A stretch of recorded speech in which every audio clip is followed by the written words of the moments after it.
Arjun police arrest பண்ண ஒரு பயங்கரமான ஒரு அவரை ஜாமீன்ல விடுவிக்கிறாக இன்னைக்கு இருக்கிறது. அதையும் நமக்கு இந்த வீடியோல தெளிவா பார்க்க போறோம். இவரை எதற்காக அரெஸ்ட் பண்ணுச்சு, இவரை ஏன் அரெஸ்ட் பண்ணணும் அப்படின்ற கேள்விக்கன் விளக்கமும் நம்ம இந்த வீடியோல பார்க்க போறோம். வாங்க வீடியோக்குள்ள. சட்டம் ஒழுங்கு சரியில்லாமல் இந்தியருக்கு சாவை கிடையாது என்ற இந்தியாவின் வரலாறு. கடந்த தினங்களுக்கு முன்னாடி அல்லி அர்ஜுனோட புஷ்பா 2 படம் எல்லா பக்கம் உலகமெங்கும் ரிலீஸ் ஆச்சு. ஆனா அந்த ரிலீஸ் ஆகும் முன்னாடி ஒரு பிரீமியர் ஷோ போடுவாங்க. ஹைதராபாத்ல போடப்பட்டது. அந்த ஹைதராபாத்ல அந்த ஷோவுக்காக வேண்டி பல கூட்டங்கள், ரசிகர்கள், அமோகமான வரவேற்புகள் அங்கே அல்லி அர்ஜுன், அந்த சினிமா ராஷ்மிகா மந்தனா, டிஎஸ்பி இப்படி வரவேற்பர்கள் அந்த சினிமா பார்ப்பதற்காக அங்கே போவார்கள். அவர்கள் போனால் கூட்டம் கூடும் என்பதற்கு அவர்களுக்கு தெரியும். இருந்தாலும் அவர்கள் பிரீமியர் ஷோனால கண்டிப்பா பார்க்கணும்னு ஒரு ஆர்வத்தினால போனாங்க. ஹைதராபாத்ல அல்லி அர்ஜுன் மேல ஒரு வெறித்தனமான ஒரு பெண், ஒரு புருஷன் பெண்டாடி மகனோட 9 வயசு மகனோட சினிமா பார்ப்பதற்காக வந்திருக்காங்க. அந்த நெரிசல்ல அந்த பெண் மரணம் அடைஞ்சிருக்கான்னு தான் சொல்றாங்க. அந்த பையனுக்கு, அந்த 9 வயசு சிறுவனுக்கு சீரியஸான சில விஷயங்கள் இருக்கு. அப்படிப்பட்ட சில விஷயங்கள்ல அந்த இதை அப்படியே முடிஞ்சு போச்சு. அதுக்கப்புறமா நம்ம அல்லி அர்ஜுன் இவங்களை சந்திச்சு 25 லட்சம் ரூபாய் கொடுத்தாங்க. பையனுடைய சிகிச்சைக்கு எல்லா செலவையும் நான் ஏற்றுக்கொள்றேன்னு சொல்லி அவரும் சொல்லிட்டு இது பண்ணிட்டு எல்லாம் சமாதானப்படுத்திட்டு போயிட்டாங்க. இது ஒரு பிரபலமான ஒரு இது. இந்த மாதிரி விஷயத்துக்கு மீண்டும் அவருடைய தந்தை, பையனுடைய தந்தை, அதாவது இறந்த பெண்மணியின் கணவன், அவர் கேஸ் கொடுக்கிறாரு. அதுக்கப்புறம் வீட்டு சூட்டோட அவரை வீட்டுக்கு போய் அல்லி அர்ஜுனை அரெஸ்ட் பண்ணி கொண்டு வராங்க. அதுக்கப்புறம் அவரை கொஞ்சம் வெயிட் பண்ண சொல்லி காலை மாதிரி கூட்டிட்டு போறாங்க. வெயிட் பண்ணி போன பிறகு அங்கே நீதிமன்றங்கள் கேட்கின்ற ஒவ்வொரு கேள்விகளுக்கும் போலீசால் பதில் சொல்ல முடியவில்லை. அது ஒரு பக்கம். அதுக்கப்புறம் அல்லி அர்ஜுனுக்கு ஜாமீன் கொடுக்க இதாயிட்டு. சரி, ஜாமீன் கொடுத்துட்டாங்க.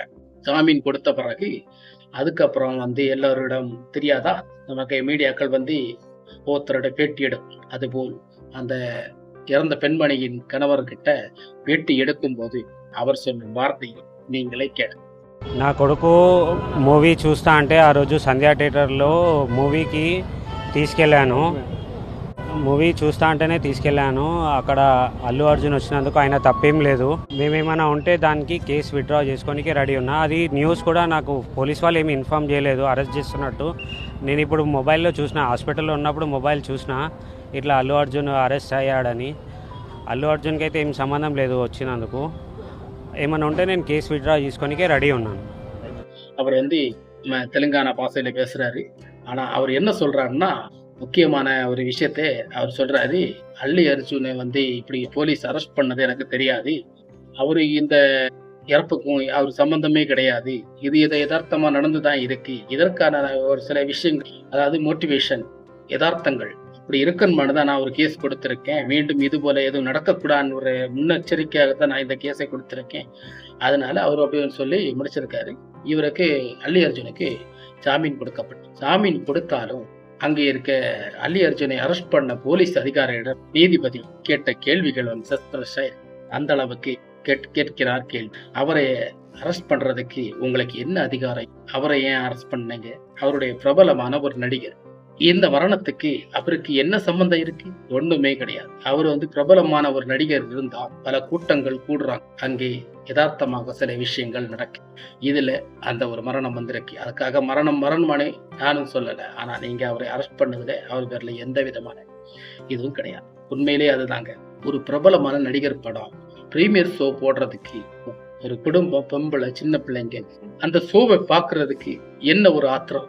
படம் 2 நாள் 3 நாள் கழிச்சு நீங்க தியேட்டர்ல போய் பார்த்தா என்ன குறைஞ்சிருவீங்க? அந்த அளவுக்கு வெறித்தனமான நீங்க ரசிகராக இருக்கிறீங்க. இதே நீங்க அங்க போய் படத்தை போய் பார்த்துட்டா அங்கே இருக்கும் பிரச்சனைகளை சந்திக்கணும். அதை சந்திச்சுதானே மரணம், உயிர் போயிடுச்சு. இப்ப அந்த மாதிரி விஷயத்தை நீங்க தடுக்கணும்னா, முக்கியமாக பிரீமியர் ஷோவுக்கு பெண்கள் போகக்கூடாது. ஆண்களும் சரிதான், கூட்டம் கூடுவதை தவிர்த்த வேண்டும். இந்த மாதிரி சில விஷயங்கள் நடக்கி இதுக்கு முன்னாடி ஒரு தடவை அப்படித்தான் துணிவு படத்துல இருந்தா இதை ஸ்டாப் பண்ண நினைக்கிறேன். துணிவு, அதுக்கு வாரிசு, இந்த படத்துக்கு அந்த பிரீமியர் ஷோ போடணும்னு சொன்னாங்க. பெரிய நடிகர் படம் வந்தாலே பிரீமியர் ஷோ போடணும் அப்படின்னு சொல்லுவாங்க. இந்த 2 படத்து பிறகுதான் தமிழ்நாட்டிலேயே ஸ்டாப் பண்ணிட்டாங்க. காரணம், துணிவு படத்தோட அந்த பிரீமியர் ஷோ இதோட பஸ்ல ஏறின ஒரு பையன் கீழே விழுந்து செத்து போய் வாரிசு படத்தோட அதோட ஸ்டாப் ஆயிடும். இது தமிழ்நாட்டுல ஸ்டாப் பண்ணிட்டாங்க அதோட. இதுதாங்க அவங்க பிரீமியர் ஷோ போட்டா என்ன போடாட்டா என்ன, நம்ம உயிரை நமக்கு பாதுகாக்கணும் என்பது மக்களுடைய கடமை இல்லையா?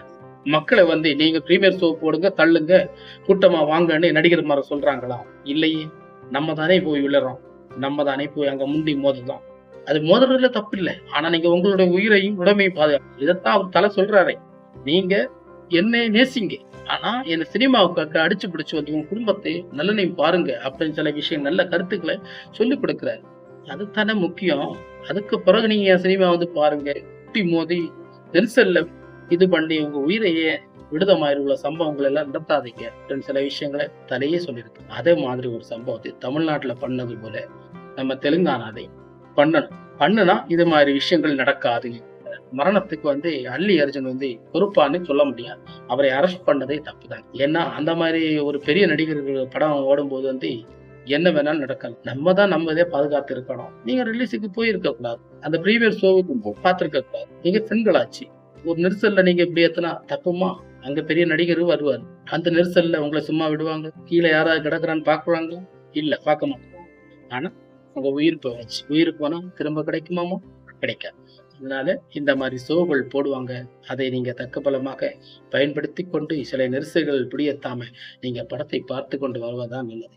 அதற்காக அல்லி அர்ஜுனை நீங்க அரெஸ்ட் பண்ணது மிகப்பெரிய தவறு என்றுதான் சொல்ல முடியும். இதற்கும் அதற்கும் அவருக்கு சம்மந்தமே கிடையாது. அதற்காக நம்ம நிலைமையை நம்ம விஷயத்துக்காக ஒரு பாதிப்பு ஏற்பட்டது, அதற்கான உதவி என்னால செய்ய முடியும், எல்லா உதவியும் நான் ஏற்றுக்கொண்டேன்னு சொல்லிட்டார். அதே ஒரு மனித அபிமானம். அப்பேற்பட்ட ஒரு மனிதனை இப்படி நடக்கும் என்று அவர் நினைச்சு பார்த்தா இல்லையே. இந்த மாதிரி சம்பவங்கள் நடப்பது இயல்பாக இருக்கிறது. இதை மாற்ற வேண்டும் என்றால் அந்த ஷோவை கட் பண்ணும். இதுதான் முக்கியமான ஒரு பாயிண்டாக இருக்கிறது. அந்த பிரீமியர் ஷோ இனி எந்த படத்துக்கும் எந்த நாட்டுல, நம்ம இந்திய நாட்டுல எந்த நாட்டுல இந்த பிரீமியர் ஷோவை போடவே கூடாது அப்படின்ற ஒரு தடங்களை இந்திய சட்டப்படி மத்திய அரசு இதை கொண்டு வந்தா நன்மை நான் நினைக்கிறேன். கண்டிப்பாக மத்திய அரசு இந்த சட்டத்தை கொண்டு வந்தா நல்லா இருக்கும். இப்படி ஒரு பிரீமியர் ஷோ போடாம இருக்கிறது மிக மிக முக்கியமான. மீண்டும் இருக்கும் வரை உங்கள் விடைபெறுவது பெஞ்சமின். சட்டம் ஒழுங்கு சரியில்லாமல் இந்தியருக்கு சாவை கிடையாது. இந்த இந்தியாவின் வரலாறு